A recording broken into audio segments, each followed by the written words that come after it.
పెరుగు చట్నీ అయితే చేస్తున్నాం రైట. కొంచెం సాల్ట్, పెరుగులో సాల్ట్ వేసుకున్నాం, కొంచెం ఆనియన్స్ కూడా వేసుకున్నాం. ఇప్పుడైతే కొత్తిమీర కూడా వేస్తున్నాం.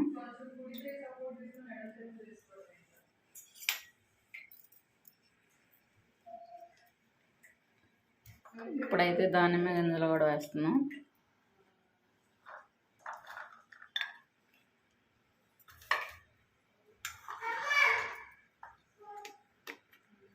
ఒకసారి అయితే ఇలా కలిపేస్తున్నాం మొత్తం.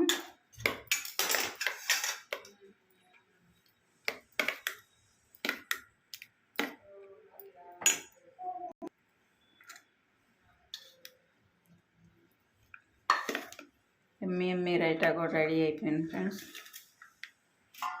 పన్నీర్ బిర్యానీలోకి raita. Okay friends, bye bye.